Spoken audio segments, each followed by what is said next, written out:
Nous voici à la Maison des Frères à Athis-Mons. Ce soir, nous avons la deuxième conférence publique de l'Académie catholique du Val-de-Seine. Et nous recevons pour cela Bernard Sesboué qui va nous parler des 30 glorieuses de la Christologie. Ça se passe dans la chapelle, juste derrière moi. À tout de suite.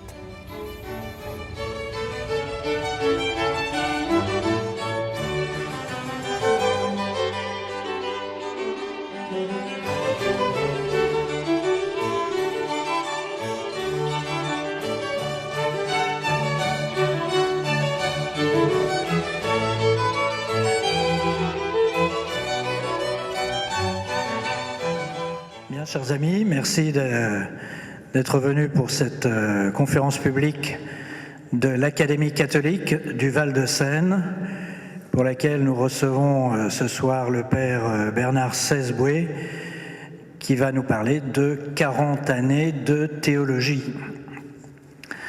La première fois que j'ai eu l'occasion de vous voir, c'était il y a à peu près une quarantaine d'années à Chantilly. Si vous vous souvenez, il s'agissait d'un colloque sur René Girard. Et d'ailleurs, vous aviez été, à la surprise générale, très bienveillant par rapport à René Girard, en face de Michel Mélin qui lui taillait des croupières. Depuis, on s'est revu l'année dernière sur Fréquence Protestante pour une émission sur un ouvrage que j'ai écrit sur la justification. Vous êtes entré dans la Compagnie de Jésus en 1948, vous avez été ordonné prêtre en 1960, vous êtes docteur en théologie avec une thèse sur Basile de Césarée. En 1964, vous enseignez la théologie et la dogmatique à la faculté de théologie de Fourvière à Lyon. Et vous avez été professeur au Centre Sèvres à Paris de 1974 à 2006. Vous êtes membre de la Commission théologique internationale, spécialiste de l'œcuménisme, et vous participez de 1967 à 2005 au groupe des Dombes. Vous êtes consulteur au secrétariat pour l'unité des chrétiens. En 2011, vous avez reçu le prix du cardinal Grant de l'Académie française pour l'ensemble de votre œuvre. Vous avez cette particularité de vous attaquer à des sujets qui énervent le catholique de base. L'infaillibilité, hors de l'Église, point de salut, la justification, etc. Vous avez écrit de nombreux ouvrages, peut-être une vingtaine ou une trentaine, je ne sais pas exactement, dont celui-ci, les 30 glorieuses de la Christologie, que vous pouvez acheter ce soir. Et c'est de ce sujet que vous allez nous parler ce soir. Alors quand on dit les 30 glorieuses, tout le monde sait de quoi on parle. Les 30 glorieuses sur le plan social, économique, politique, international, etc. Mais il y a aussi les 30 glorieuses de la théologie. Et pendant 40 ans, il y a eu une production théologique qui est assez faramineuse. Sachez que l'œuvre de Henri de Lubac représente 50 volumes aux éditions du Cerf. Pareil pour Balthazar, pareil pour Barth. Et d'autres grands noms de la théologie comme Tillich, Rahner, Hans Küng, Joseph Moin, Congar, Chenu, Teilhard de Chardin, etc. Mais il n'y a pas seulement que des noms, il y a aussi des courants théologiques. La théologie dialectique, existentielle, politique, la théologie de la sécularisation, de la libération, féministe, de la mort de Dieu, etc. Alors vous allez nous parler de tout ceci ce soir. J'ai eu pas mal de coups de téléphone ces dernières semaines qui m'ont demandé mais est-ce que c'est accessible? Alors j'ai répondu mais il n'y a pas de problème parce que le Père Sesboué est un pédagogue hors pair Et vous allez vous en rendre compte par vous-même. Quand il parle, on a tout compris. Non seulement on a tout compris, mais même on se sent plus intelligent qu'avant. Alors je vous laisse la parole. Merci.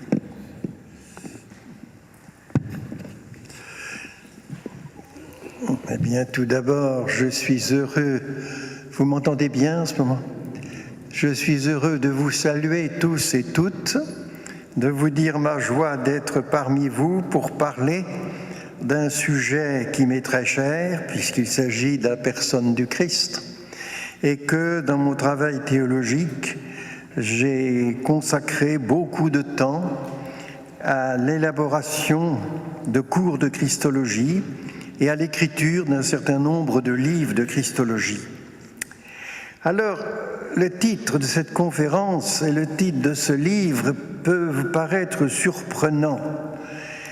J'ai fait spontanément la comparaison entre ce développement économique exceptionnel qu'a connu l'Europe et le monde après la grande crise de la dernière guerre mondiale, et je me suis dit, à la même époque, pratiquement, il y a eu un développement de la Christologie.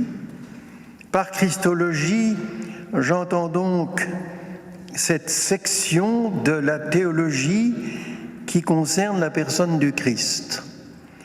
Et vous voyez que, étant donné la place centrale du Christ dans le mystère chrétien, la Christologie est plus qu'un tiers de la théologie. C'est une partie tout à fait centrale. Or, il s'est trouvé que, après la guerre, en 1951, on a fêté le 15e centenaire de Chalcédoine. Chalcédoine est le concile de 451 qui a fourni la formule classique sur laquelle s'est reposée l'Église depuis lors et qui fait autorité aujourd'hui, bien au-delà des frontières du catholicisme. On peut dire que c'est un bien commun à la plupart des chrétiens.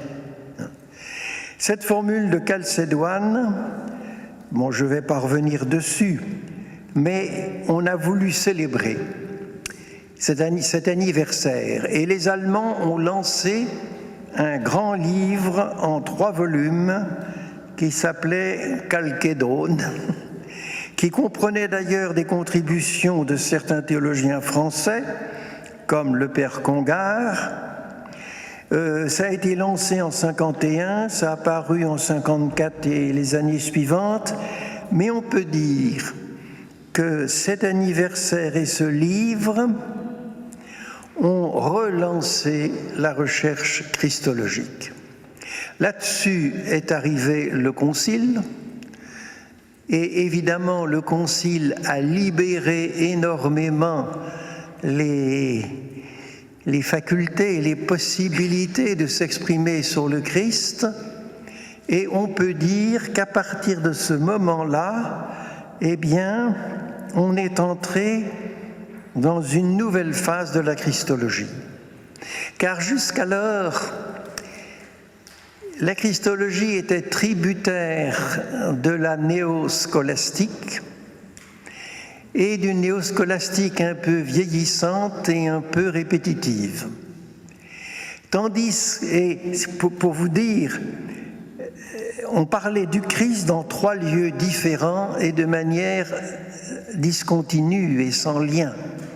Il y avait le traité qu'on appelait du Verbe incarné, le De Verbo Incarnato, et dans ce traité, on abordait surtout la question de l'identité humano-divine du Christ.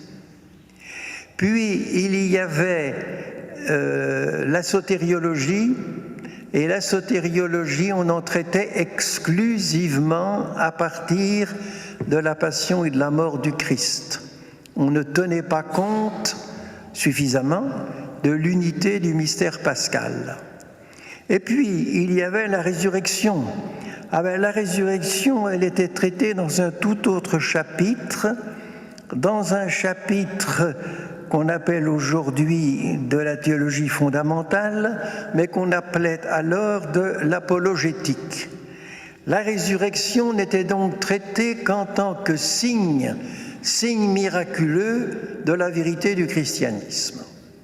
Et vous voyez que cela nous donnait une christologie dispersée, mal unifiée, et une christologie évidemment qui avait pour base et pour fondement les grands conciles et la théologie scolastique. Or, dans ce mouvement de christologie que j'ai situé à partir de 1951 et dont on peut dire qu'il s'est développé dans toute la seconde moitié du XXe siècle, les choses ont été reprises en particulier à la lumière de l'Écriture et ça a opéré un certain nombre de déplacements. Et la manière de parler du Christ aujourd'hui est certainement sensiblement différente. Alors, il m'a été donné deux choses. La première, c'est de faire des cours de christologie, mais ce qui m'a considérablement inspiré, c'est que dans la revue des recherches de sciences religieuses, pendant 35 ans, qui correspondent à peu près à ces 30 glorieuses, j'ai dû tenir le bulletin de christologie des recherches de sciences religieuses. C'est-à-dire que m'arrivaient tous les grands bouquins et que je devais les recenser. Alors évidemment, ça m'a donné un certain travail, mais à mesure que je recensais ces livres, eh bien, je m'appropriais, si vous voulez, dans le débat, dans la discussion, les grandes découvertes, et cela me permettait de m'avancer et de proposer à mon tour, dans quelques ouvrages de christologie, de proposer à mon tour la christologie. Alors, si vous voulez, la christologie, pendant ces 30 ans, on peut dire qu'elle a intégré la requête ou les requêtes de la modernité. Alors, si je suis un article du Père Janière, je vous rappellerai rapidement que la modernité a consisté en quatre domaines. Vous avez la modernité culturelle. On peut dire la modernité, elle s'est développée progressivement depuis le XVIe siècle. À mon avis, la Réforme est la première manifestation de la modernité et d'une figure nouvelle de la foi telle qu'on la trouve en particulier chez Luther. Alors, vous avez donc une modernité culturelle. C'est celle qui ne se rapporte plus de la même façon à l'argument d'autorité. C'est tout ce qui est lié aux Lumières,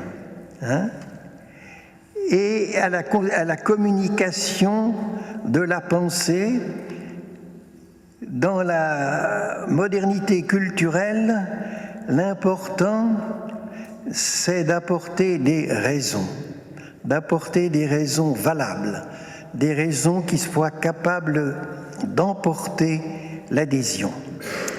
Vous avez bien sûr la modernité scientifique, je dirais, je la résume de Newton jusqu'à Einstein et bien après. Nous sommes toujours dans cette modernité scientifique. Vous avez la modernité politique qui a fait passer la considération politique du principe du roi ou du prince de droit divin à ce que j'appellerais la démocratie raisonnable, pour laquelle l'Église catholique a été très en retard, mais aujourd'hui elle s'est tout à fait convertie à l'idée d'une démocratie raisonnable.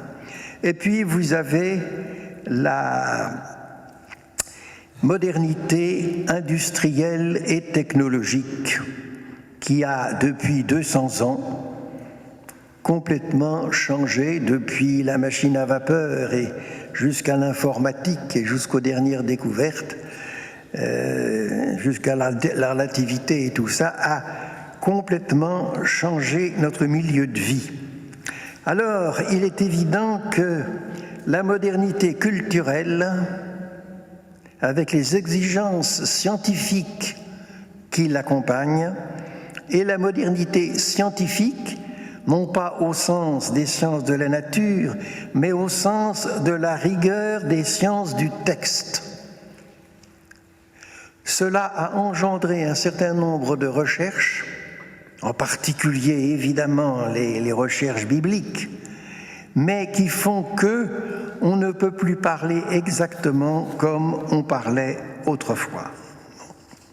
Et il faut bien reconnaître que dans ce domaine, pour une raison aussi historique que l'on considère avec une certaine tristesse, l'Église catholique a tourné le dos au XVIIe siècle à Richard Simon. Richard Simon était un prêtre de l'oratoire et qui, en bon théologien, a essayé de faire le point de ce que l'on pouvait dire sur l'Ancien et le Nouveau Testament à son époque. Mais il le faisait de manière déjà scientifique et il s'enrichissait de l'apport des protestants, de l'apport de l'orthodoxie, de l'apport des juifs aussi, qui au XVIIe siècle avaient développé toute une réflexion biblique. Et malheureusement, le bulletin publicitaire qui présentait son histoire du Vieux Testament est tombé sous les yeux de Bossuet. C'était en 1678. Et qu'a fait Bossuet? En lisant le prospectus, il a réalisé que l'auteur, Richard Simon, ne tenait pas l'authenticité mosaïque du Pentateuque. C'est-à-dire, il ne tenait pas que Moïse avait rédigé personnellement les 5 livres du Pentateuque. Alors la difficulté était ancienne puisqu'il y raconte sa propre mort. C'est difficile pour un auteur de raconter sa propre mort. Alors on disait c'était une vision. Bon. Mais Bossuet a estimé à ce moment-là que ce n'était pas tolérable et que donc il fallait supprimer ce livre. Et alors que ce livre avait reçu toutes les imprimatures et toutes les permissions d'être édité venant du roi Louis XIV, en quelques jours, il a obtenu que ce livre soit mis au pilon. Et de cette première édition, il reste aujourd'hui dans tout le monde 5 ou 6 exemplaires. Alors bien sûr, Richard Simon va rééditer, la Hollande était là déjà pour éditer les livres interdits en France, et le livre va être lu en Allemagne et en Angleterre, c'est-à-dire chez les luthériens et chez les anglicans. Et eux vont se servir de ce livre. Il y a même un auteur allemand qui éprouve son étonnement de voir un livre aussi intéressant écrit dans une langue qu'il n'aime pas du tout. Bon. Et pendant ce temps-là, en France, avec la volonté de Bossuet, on est resté sur le statu quo et on a fait un peu machine arrière. Si bien que l'exégèse française du XVIIIe, du XIXe, on peut dire oui, jusqu'à la fin du XIXe, l'exégèse française est restée terriblement en retard sur les exégèses allemandes et anglaises. Bon. Aujourd'hui, ce retard, je pense, est rattrapé et il y a une communication.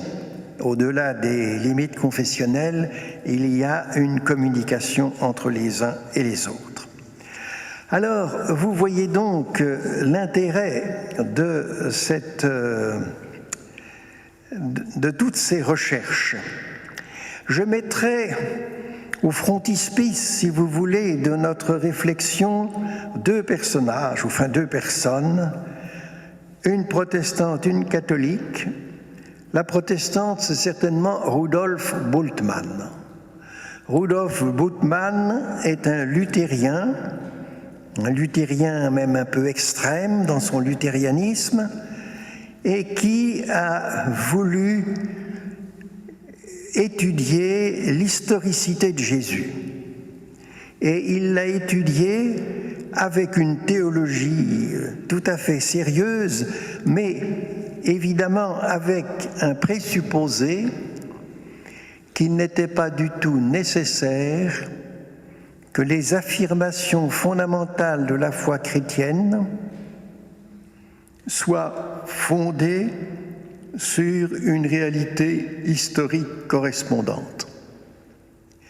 Donc, il a un petit peu, je caricature parce que je simplifie, mais il a simplifié et limité considérablement ce qu'il estimait appartenir à l'histoire de Jésus de Nazareth. Il disait, on sait qu'il a existé, on sait qu'il a été baptisé par Jean, parce que ce baptême n'était pas normal. Bon. On sait qu'il est mort sur la croix. Pour le reste, c'est du roman. C'est-à-dire que pour lui, tout le message chrétien est postérieur à la résurrection. C'est le fait de l'Église primitive, mais du Jésus pré-pascal, on ne peut pratiquement rien dire. Bon. Il est évident que cette perspective a ému beaucoup les milieux théologiques. Ça a été discuté même à l'intérieur de l'Église luthérienne allemande. Il y avait une rigueur qui était très intelligente et je crois qu'il ne faut pas la caricaturer comme si Bultmann n'avait pas eu la foi. Si, il avait un sens de la foi qui devait se suffire à lui-même. Autrement dit, la foi n'a pas besoin d'être appuyée sur l'histoire, c'est encore un relent de la justification par les œuvres. Et vous savez combien Luther était pour la justification par la foi et non par les œuvres. Alors il dit, si vous voulez appuyer votre foi sur l'histoire, vous êtes en train de déraper par rapport à la saine doctrine de la justification par la foi. Alors, il a à la fois tort et raison, à mon avis. Je dirais, il a eu le tort de trop, et même historiquement parlant, de trop volatiliser ce que l'on peut savoir de certains sur l'histoire de Jésus. Mais vous comprenez la valeur et la rigueur des débats qui s'en sont suivis. Du côté catholique, je mettrais comme figure Karl Rahner. Karl Rahner, dont l'œuvre théologique correspond exactement, si vous voulez, il s'est lancé un tout petit peu avant la guerre, mais on peut dire que toute son œuvre christologique en particulier date de cette période. Et on sent que le mouvement christologique a réagi sur sa propre pensée.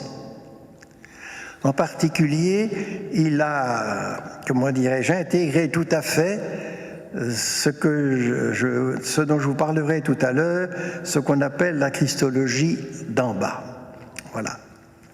Alors vous avez ces deux grandes figures, un peu tutélaires, qui ont été très présentes au débat, et Rahner aussi a beaucoup dialogué avec les théologiens protestants. Alors il y a un homme aussi dont je voudrais vous parler qui est très peu connu, à mon avis à tort, car c'est une grande figure, c'est le père Yves de Moncheuil, qui était l'ami de cœur du père de Lubac.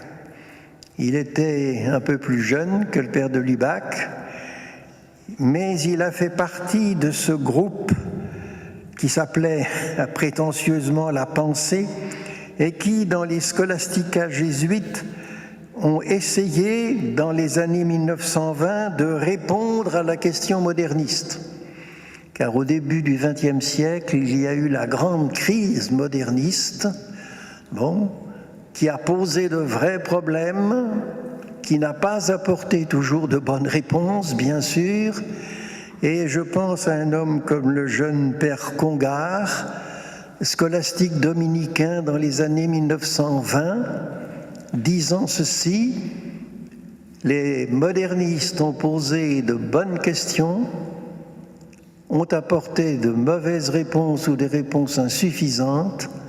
C'est à notre génération qu'il revient d'essayer d'apporter des réponses justes. Et ce travail va demander des décennies, et on peut dire qu'il sera à peu près achevé à Vatican II. Mais ceux qui ont travaillé dans les premières décennies ont combattu douloureusement dans un climat qui était, je dirais, alourdi par la crise moderniste et où le soupçon de modernisme est revenu, mais il a encore existé dans les coulisses de Vatican II. Alors je vous signale que très prochainement va reparaître les leçons sur le Christ du père Yves de Moncheuil. C'est un livre tout à fait intéressant qui avait fait l'objet de conférences au futur CCIF. Ça ne s'appelait pas le CCIF à l'époque, mais c'est l'association qui va donner le CCIF en 1942-43. Le père de Moncheuil, qui était professeur de christologie à l'Institut catholique de Paris, a voulu donner aux laïcs, je dirais, intelligents et curieux de la théologie, une présentation abrégée et à la fois élémentaire et très profonde de la personne du Christ. Or, dans ce livre, il y a un chapitre qui s'intitule « La rédemption, mystère d'amour », dans laquelle il tenait une thèse aujourd'hui universellement admise, que Dieu, pour nous pardonner, n'attend pas de nous que nous soyons capables de faire un mouvement de réparation et de compenser le péché. Non. Dieu sait très bien que son initiative de pardon, sa miséricorde, ne peut être que complètement gratuite. Que le pardon n'est pas conditionné par une réaction, par une réparation de l'homme, mais c'est le pardon de Dieu qui permet à l'homme de se rétablir dans une certaine mesure, voyez-vous. Autrement dit, la séquence n'est pas péché, réparation et satisfaction, puis pardon, mais la séquence est péché, pardon inconditionnel de Dieu, et ce pardon redonne à l'homme la possibilité de réparer dans la mesure du possible. Or, cette thèse, à l'époque, a été considérée comme pratiquement hérétique. On ne l'a pas dit en termes, mais disons, on la retrouve dans l'encyclique Humani Generis de Pie XII en 1950, et elle est attribuée au père de Moncheuil. Le père de Moncheuil est tout à fait visé par cette encyclique. Et les jésuites parisiens avaient fait paraître en 1949 le petit livre « Les leçons sur le Christ », et 6 mois après, il était retiré du commerce parce qu'il était considéré comme un livre dont l'orthodoxie n'était pas sûre. Alors, si vous trouvez la première édition dans une bibliothèque qui a eu le temps de l'acheter avant que le livre soit retiré, c'était un ouvrage jusqu'à présent extrêmement précieux, mais les éditions Lessius ont pris la décision courageuse de rééditer. Alors, rééditer aujourd'hui un ouvrage qui date de 1942, Ça demandait évidemment une introduction. On va demander de faire cette introduction pour que le lecteur d'aujourd'hui fasse le lien et comprenne la position, la manière de faire du père de Moncheuil. Mais les quelques personnes qui ont été admises à lire les épreuves et tout ça sont déjà très impressionnées, et j'espère que ce livre aura un succès mérité. On peut dire que ce livre, lui aussi, il appartient au mouvement christologique, mais un peu en amont. Alors j'aborde maintenant les grands soucis, parce que je vois que le temps passe. J'aborde les points. Je ne vais pas, mais on pourra en reparler, vous donner la liste de tous les auteurs, parce que ça ferait un peu le catalogue du bon marché. Mais si vous cherchez la liste des auteurs, ils sont proposés dans cet ouvrage avec un tri. Cet ouvrage est quand même construit selon des chapitres où ce sont les diverses sections de la théologie, avec évidemment au cœur, il y a 4 chapitres de christologie systématique. Alors la christologie systématique, c'est la construction organisée du mystère du Christ selon, bien sûr, un point de vue qui est lié à l'auteur et à l'époque, mais une construction qui essaie, pour une époque donnée, de rendre compte de la totalité du mystère du Christ.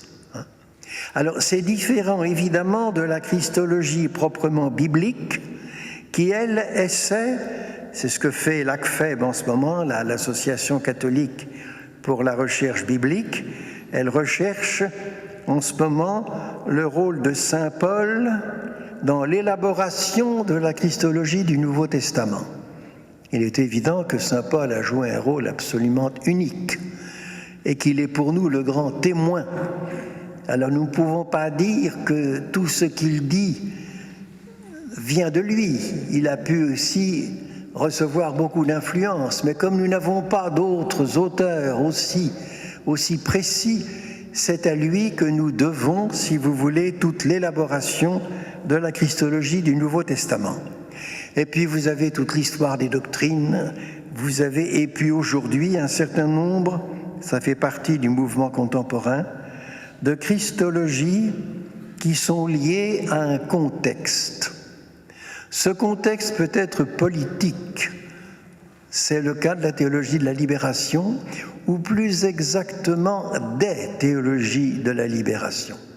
Et je comprends que certains théologiens d'Amérique latine se trouvent un peu diminués de voir que souvent en Occident ou en Europe, on se contente de mettre un seul chapeau, car il y a des différences assez sensibles. Bon.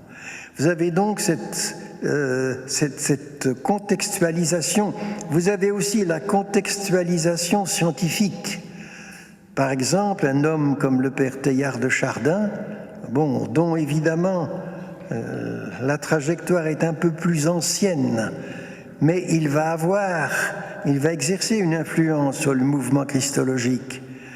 Teilhard de Chardin est un homme qui va redécouvrir en théologie la grande œuvre d'Irénée, par exemple, c'est-à-dire des premiers pères qui ont une théologie beaucoup moins hellénisée que la théologie du IVe siècle et qui ont des visées dans lesquelles le père Teilhard voyait des annonces de certaines découvertes modernes. Et puis vous avez maintenant tout ce qui tourne autour de l'Asie. C'est un peu plus récent. On peut dire qu'il y a une recherche christologique très différente de celle d'Amérique latine, mais qui, en dialogue avec les grandes religions de l'Asie, essaie de réfléchir au mystère du Christ. Alors, j'aborde quelques thèmes, si vous voulez. Le premier thème, mais il se conclut de tout ce que je viens de vous dire, c'est le souci de la vérification. En sciences de la nature ou en sciences mathématiques, la philosophie de la démarche scientifique se développe beaucoup. Et l'on revient sur les résultats proprement scientifiques pour s'interroger sur leur réalité et sur leur signification. Quel est le degré de réalité d'une conclusion scientifique? Pensez à toutes les questions de la relativité. Bon. Et ce n'est pas facile de répondre à cette question. Et cela indique bien le souci de la modernité. Ça, c'est une conséquence de la révolution culturelle et de la modernité culturelle, n'est-ce pas? On veut être sûr de la portée de ce que l'on dit et de ce que l'on a découvert. Vous savez, ces deux physiciens philosophes qui, les noms m'échappent en ce moment, mais qui ont écrit sur un théorème que l'un d'entre eux avait découvert, et l'autre lui disait « Je crois que vous avez raison, mais dans l'état actuel de la science mathématique, vous n'avez aucune chance d'être accepté.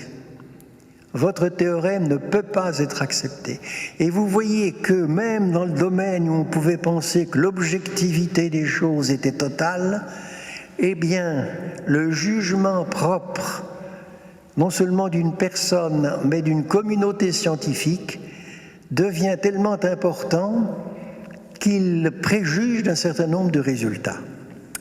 Alors, la christologie va s'embarquer sur la question de la vérification. Et cela va amener une redéfinition complète de la relation entre la théologie fondamentale et la théologie dogmatique. En gros, la théologie fondamentale, ci-devant apologétique, est la théologie qui entend justifier la foi au regard de la raison humaine. Elle entend montrer que l'acte de foi n'est pas un acte insensé, mais un acte qui peut se fonder sur une rationalité sérieuse. Voilà. Ça, c'est le mouvement de ce qu'on appelait l'apologétique. La théologie dogmatique, eh bien, elle développe le contenu des affirmations du mystère. Elle les développe.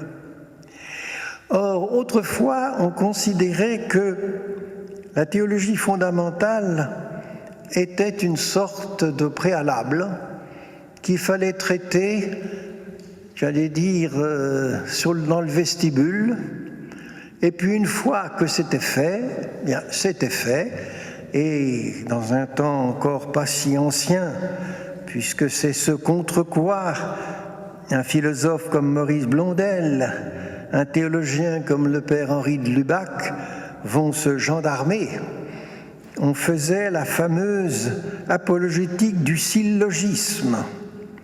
Un syllogisme complètement abstrait, dans lequel on disait « majeur, Dieu peut se révéler », c'est la philosophie qui le montre. « Mineur, il s'est révélé dans le mystère judéo-chrétien », on le prouve par l'histoire. Conclusion, eh bien, vous n'avez plus qu'à croire, voyez-vous. Or, contre cela, le père de Lubac, dans sa leçon inaugurale dans les années 25 à l'Université catholique de Lyon, a mis cela en cause et a redécouvert cette idée que on ne peut pas considérer la théologie fondamentale comme un préalable, mais que c'est tout au long de la théologie dogmatique que l'on doit sans cesse éprouver le besoin de justifier au regard de la raison ce que l'on fait. Voyez-vous, la répartition des tâches n'est pas celle que l'on pensait autrefois. Alors ceci, dans le mouvement christologique dont je vous parle, va amener les grandes thèses de Wolfhart Pannenberg. Wolfhart Pannenberg est un grand théologien luthérien. J'ai eu l'occasion de le rencontrer plusieurs fois et même de participer à des colloques avec lui. Alors, il a remis en avant cette idée. Je vous le cite. « La christologie ne doit pas seulement s'occuper de la manière dont s'est développée la confession de foi christologique, mais surtout de la manière dont elle se fonde sur ce qu'ont été autrefois l'action et le destin de Jésus. En amont de la christologie élaborée par l'Église et au fondement de cette christologie, il y a un événement. Et cet événement est évidemment le fondement historique et rationnel qui doit engager toute la réflexion. Et cette thèse, on peut dire qu'elle est acceptée totalement par Walter Kasper.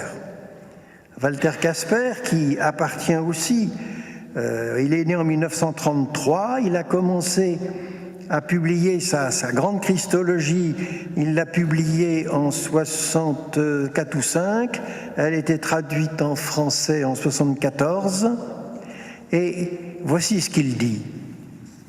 La christologie n'est en définitive rien d'autre que l'interprétation de la confession « Jésus est le Christ ».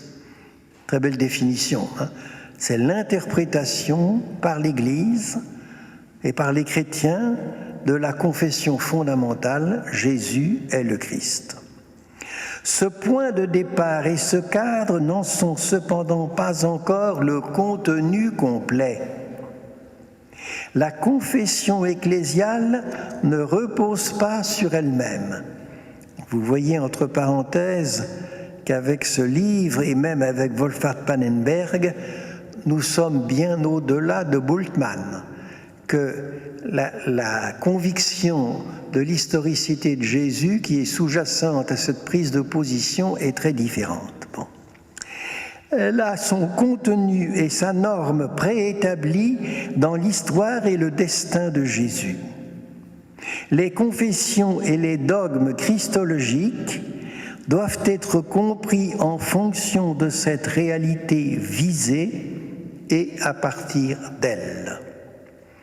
Autrement dit, je ne peux plus aujourd'hui bâtir ma christologie sur la confession de foi Jésus est le Christ sans m'interroger sur les conditions de possibilité qui ont permis aux premiers croyants, aux premiers chrétiens, de dire Jésus est le Christ. Voyez-vous ?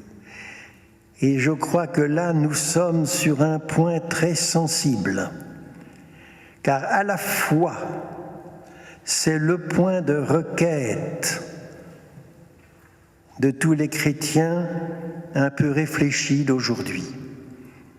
Tout ce qu'on nous a enseigné au catéchisme, cela repose sur quoi? Voilà. Ça, c'est là.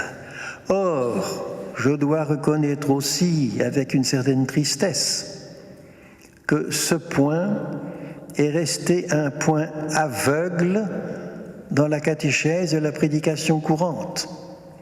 Et dès qu'on le traite, on voit bien qu'on suscite un très grand intérêt.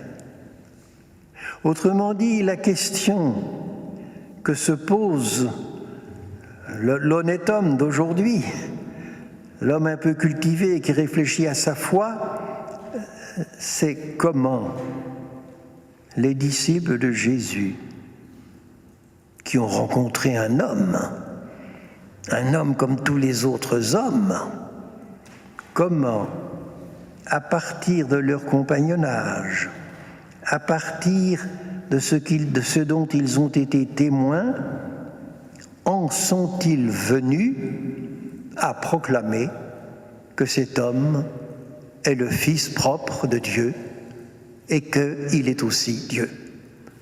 Vous voyez, ce mouvement-là est un mouvement tout à fait originel et c'est un mouvement qui préoccupe le plus possible.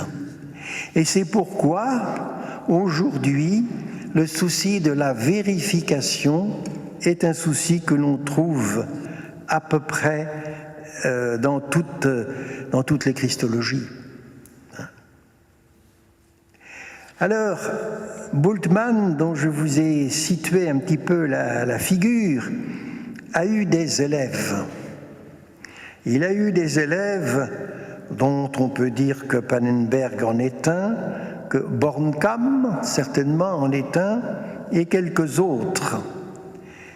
Et ces élèves ont été des élèves qui n'ont pas accepté la thèse fondamentale de Bultmann. Et vous voyez qu'il ne s'agit pas ici d'un débat, je dirais, d'ordre dogmatique ou de l'orthodoxie, non. Il s'agit d'un débat qui porte sur la connaissance de l'histoire. Alors, je vous ai dit tout à l'heure que pour Bultmann, le sens séparé du fait est pratiquement le même que le sens du fait. Et du côté catholique, on a toujours beaucoup réagi en disant le sens séparé du fait ne peut pas être le même sens que le sens solidaire du fait. Car quand le sens est relié et solidaire du fait, eh bien, on voyait toute une articulation et un fondement. Dans l'autre cas, nous n'avons qu'un développement d'un tissu de pensée. Et on a pu dire, si vous voulez, que si on va jusqu'au bout de la thèse de Bultmann, ce n'est plus le Verbe s'est fait chair, mais c'est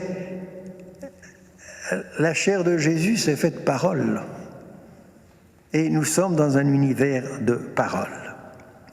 Alors, Bornkamm et un autre, dont le nom m'échappe malheureusement en ce moment, ont réfléchi en disant ceci. Supposons que Bultmann ait raison.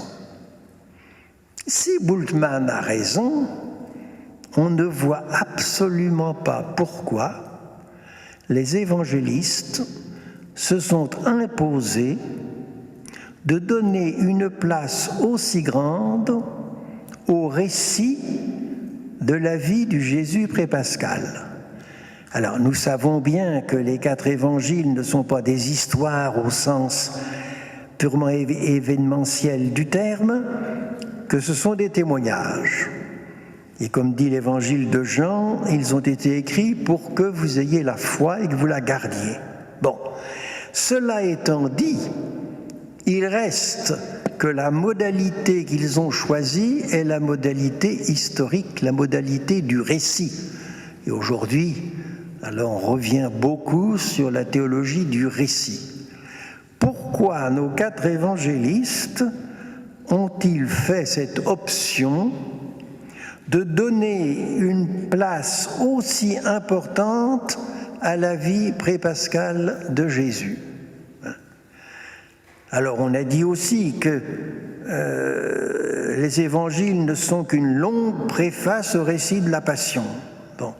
Mais quand même, c'est tout à fait curieux aussi qu'au moment où la communauté primitive confesse et célèbre le Christ ressuscité, le Christ emporté dans la gloire de Dieu, les évangélistes éprouvent le besoin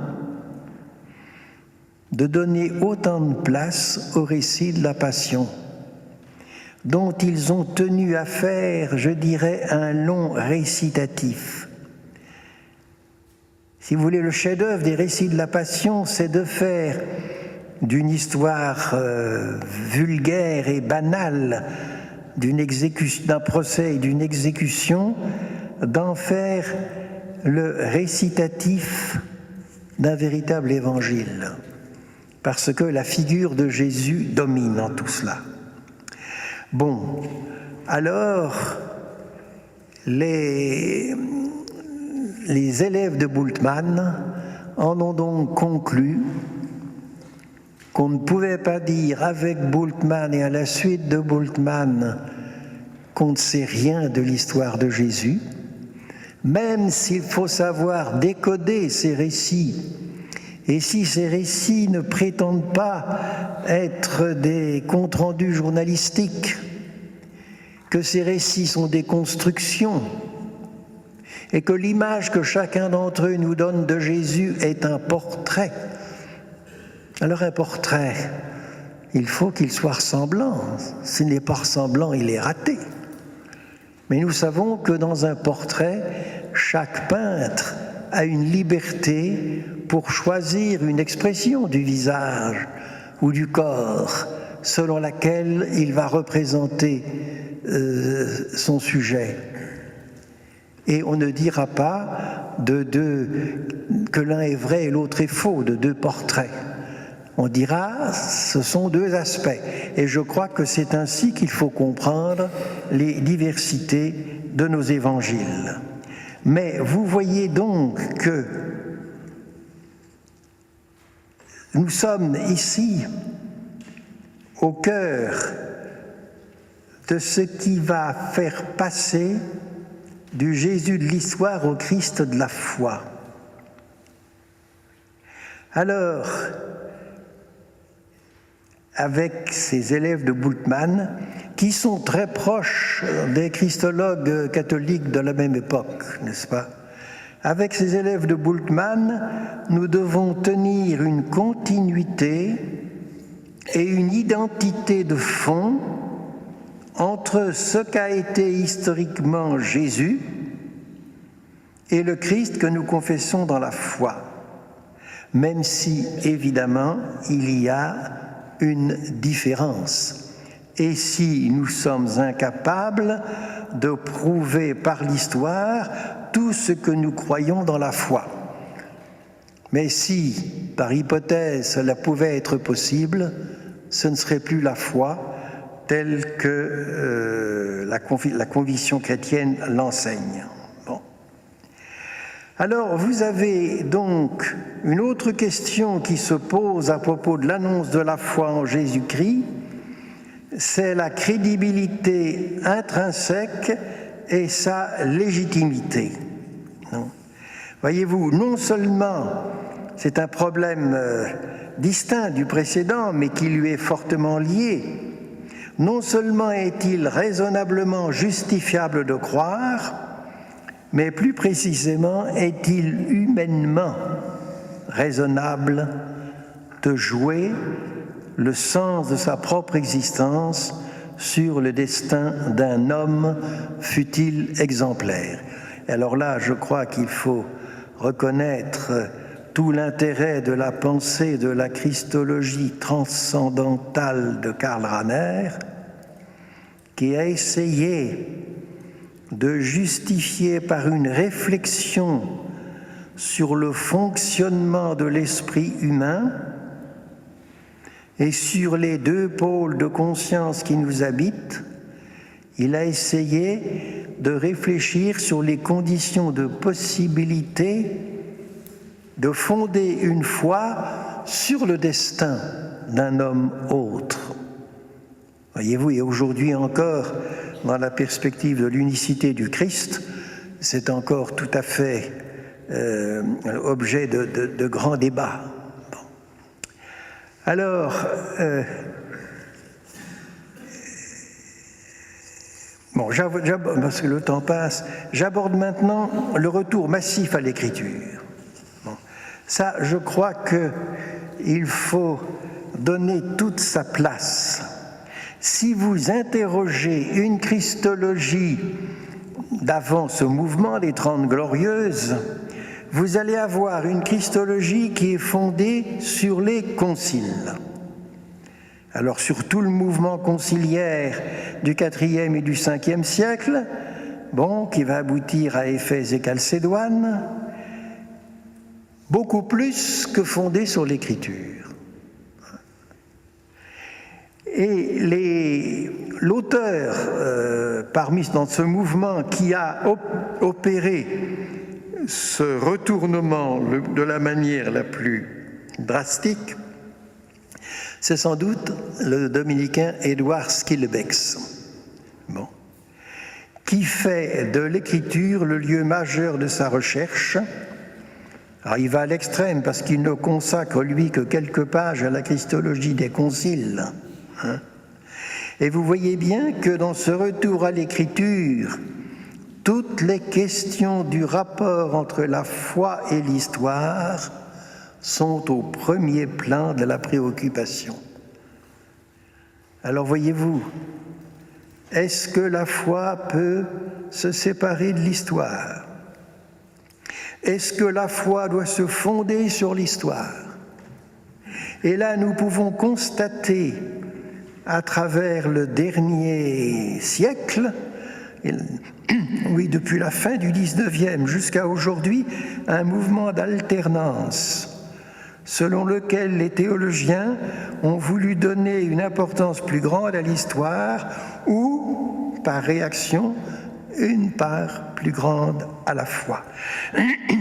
Mais ce rapport est donc corrélativement le lien entre le Jésus de l'histoire et le Christ de la foi est une question tout à fait fondamentale.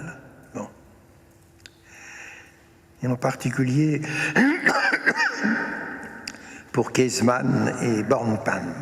Si bien que l'on a pu parler déjà de la Lesen Jesu Forschung qui a traversé tout le XIXe siècle, mais avec des problématiques qui n'étaient pas tout à fait saines, des problématiques qui étaient trop idéologiques et qui estimaient, c'est par exemple la vie de Jésus de Renan, n'est-ce pas, qui a eu un très très grand succès, mais et celle de son correspondant allemand, n'est-ce pas, tout ce qui n'est pas de l'histoire empirique, eh bien c'est du roman ou c'est de la fantaisie, ou c'est peut-être l'expression de fantasmes très profonds de l'humanité, mais ce n'est pas de l'histoire. Bon. Et nous voyons alors que, donc ça c'est déjà tout le XIXe siècle, qui a abouti à ce qu'on a appelé l'oraison funèbre de l'histoire de Jésus. C'est le grand livre qui est paru en 1906 du futur médecin des lépreux, comment, redites-moi son nom. Pardon ? Schweitzer, voilà. Schweitzer a fait une véritable oraison funèbre. Bon. Mais Schweitzer,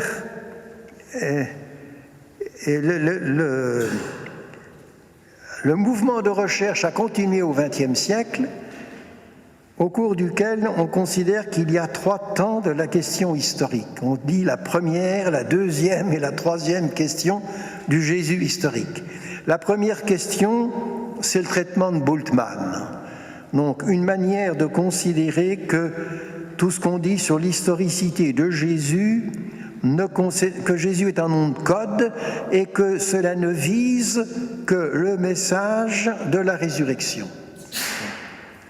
Deuxième question du Jésus historique, c'est celle des élèves de Bultmann, Käsemann et Bornkamm, et c'est tout ce que je vous ai évoqué. Si les évangélistes ont donné tant de place au récit de la vie pré-pascale de Jésus, c'est que cette vie pré-pascale appartient à l'Évangile et qu'on ne peut pas le rejeter et qu'on doit essayer de discerner le degré et le niveau d'historicité.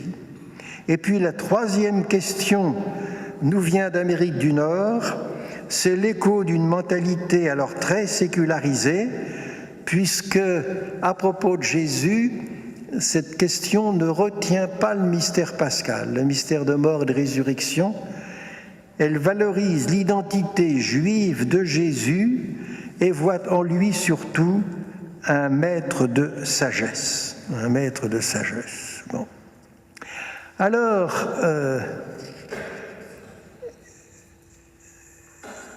ce retour à l'écriture a évidemment changé beaucoup de choses et est tout à fait aujourd'hui une donnée, voyez-vous, que l'on ne peut pas, dont on ne peut pas se séparer. Et c'est dans ce retour que l'on a distingué la fameuse christologie d'en bas et la christologie d'en haut, qui ne plaisait pas du tout à Karl Barth, parce qu'il voyait la christologie d'en bas sous une forme de caricature. Moi, ma conviction, c'est que les deux christologies sont historiquement fondées et qu'elles sont nécessaires, que la christologie d'en bas est la première, que la christologie d'en haut est la seconde, mais, et c'est ça qui est étonnant, c'est que les toutes dernières recherches semblent rapprocher la christologie d'en haut de la christologie d'en bas à un tel point qu'on se demande si la christologie d'en bas a eu le temps d'exister. Ça, c'est la recherche tout à fait actuelle. Moi, je n'irai pas jusque-là, parce que je crois que, si vous voulez, il y a la démarche des synoptiques. La démarche des évangiles synoptiques consiste à vous dire « Jésus de Nazareth, c'est évidemment un homme, et un homme qui a rencontré des disciples, qui a vécu avec eux, qui a vécu le mystère de la mort et qui a franchi le seuil de la résurrection. » C'est-à-dire que là, avec la résurrection et le schème de l'ascension, si vous voulez, nous sommes manifestement dans une christologie d'en bas. Cet homme, Jésus, a été, à la suite de sa vie, de sa mort et de sa passion, a été enlevé dans la gloire de Dieu sous la forme d'une résurrection pour nous irreprésentable d'ailleurs. Et vous voyez que c'est d'en bas puisque c'est l'homme Jésus qui est assumé et manifesté dans sa gloire comme Fils de Dieu et Dieu. Et puis vous avez une autre christologie qui va se développer et que l'on voit se développer à travers la succession des épîtres pauliniennes. Parce que Paul a été converti sur le chemin de Damas, je dirais par un Jésus d'en bas en quelque sorte. Mais il a fixé sa réflexion sur la résurrection et à partir de la résurrection et à partir de la dénomination de fils, il s'est évidemment demandé si Jésus est le Fils, qui peut-il être au regard du Dieu unique avant sa manifestation parmi nous? Et toute la réflexion sur la préexistence de Jésus, qui dans les décennies récentes a été très critiquée, aujourd'hui je vois qu'on y revient, que l'on est beaucoup plus sensible à la valeur, si vous voulez, de cette christologie. Alors, on est passé à une christologie qui va dire le Père a envoyé son Fils. Et cela, nous le trouvons déjà dans l'Épître aux Romains, n'est-ce pas? Et il a envoyé, ou dans l'Épître aux Galates, il a envoyé son Fils fait de la femme. C'est-à-dire, on passe à une christologie de l'envoi. C'est le Père qui envoie son Fils et qui ne s'est pas donné un Fils en Jésus de Nazareth, mais il nous a donné son Fils. Voilà. Alors bien sûr, cette christologie d'en haut va se développer chez Jean avec la théologie du prologue, n'est-ce pas? Au commencement était le Verbe. Et puis, on peut dire que dans tout l'évangile de Jean, Jésus est vraiment l'envoyé du Père. Et en même temps, Jean, je me rappelle un cours ancien du père Donatien Bolla sur le sujet, Jean est l'évangéliste qui insiste le plus sur l'homme Jésus, l'humanité de Jésus. Jésus est un homme. Bon. Alors, nous avons là une christologie que l'on peut appeler tardive, mais une christologie qui a quand même des notes, si vous voulez, non seulement elle est dans l'Écriture, si jamais ça avait été le fait des pères de l'Église d'opérer ce renversement, on voit tout ce qu'on pourrait dire aujourd'hui de manière critique. Mais non seulement elle appartient à l'Écriture, mais elle est présente dans certains documents les plus anciens du Nouveau Testament. Et n'oublions pas que cette christologie qui se développe considérablement chez Paul, les lettres de Paul sont les documents les plus anciens. Ils sont beaucoup plus anciens que nos évangiles. Voilà. Alors, je voulais insister beaucoup là-dessus, et puis je vais... oui, comme il faut que j'arrête bientôt, je vais ne faire que mentionner rapidement les autres points. Une considération nouvelle de la sotériologie, ça c'est évident. Et alors que la christologie moderne a remis en honneur la christologie d'en bas, la sotériologie moderne remet en honneur la sotériologie d'en haut. Car si vous voulez, cette conception que j'ai évoquée à propos du Père de Moncheuil, demandant à l'homme de réparer par ses propres forces son péché pour pouvoir obtenir le pardon de Dieu, cette conception, c'est une conception d'une sotériologie d'en bas où tout doit venir de l'homme. Alors que nous revenons aujourd'hui à la théologie des pères de l'Église, pour lesquels il ne fait aucun doute que l'initiative du pardon vient seulement de Dieu, et que la satisfaction de l'homme n'est que la conséquence du pardon. La conséquence du pardon. Alors, vous voyez, c'est un petit peu paradoxal cela, mais et je crois que les leçons sur le Christ du Père de Moncheuil ont marqué un tournant. De même que le Père de Moncheuil a été l'un de ceux qui ont opéré, parmi les premiers, le tournant anthropologique. Qu'est-ce que cela veut dire ? Cela veut dire que dans la théologie d'aujourd'hui et la christologie, l'anthropologie est au premier plan. Autrement dit, il ne s'agit pas seulement d'essayer de parler de Dieu à l'homme d'aujourd'hui, il faut plus profondément faire prendre conscience à l'homme d'aujourd'hui que la question de Dieu l'habite de manière incontournable. Voyez-vous, ce n'est pas une sorte d'imposition qui viendrait de l'extérieur et qui dirait à l'homme « tu ne peux pas vivre sans écouter la voix de Dieu ». Non, mais si tu réfléchis à toi-même, si vraiment tu te poses la question, tu verras que la question de Dieu est incontournable et que la question du Christ l'est aussi par le même fait. Bon. Alors, je vous signale cela puisque je voudrais m'arrêter. Et, ce que je voudrais dire aussi avant de terminer, c'est une attitude nouvelle à l'égard des définitions dogmatiques. Ça, c'est un point important. On a fait jouer dans la théologie classique aux définitions dogmatiques un rôle qui n'était pas le leur. On leur a fait jouer le rôle de texte fondateur, ce que ces définitions ne sont pas. elles sont des textes régulateurs.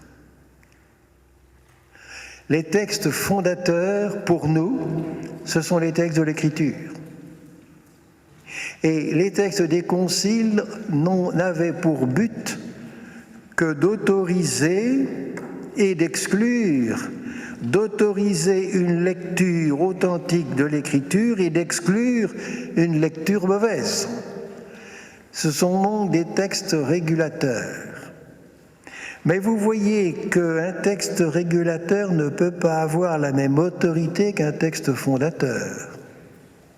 Et que si je considère un texte régulateur comme texte fondateur, je vais lui conférer du même coup une autorité qu'il n'a pas. L'autorité du fondement, l'autorité de la première proposition, du syllogisme, si vous voulez, et d'une proposition qui est la plus universelle possible. Alors que, dans un texte régulateur, il est encadré, si vous voulez, par le texte fondateur, et il n'a plus du tout cette même valeur. Alors, je pense que le fait aujourd'hui de considérer les textes conciliaires comme des textes régulateurs fait qu'il est légitime de les soumettre à une certaine critique. Dans le premier chapitre de ce livre, j'ai repris un article au sujet de Chalcédoine, où j'ai énuméré tout le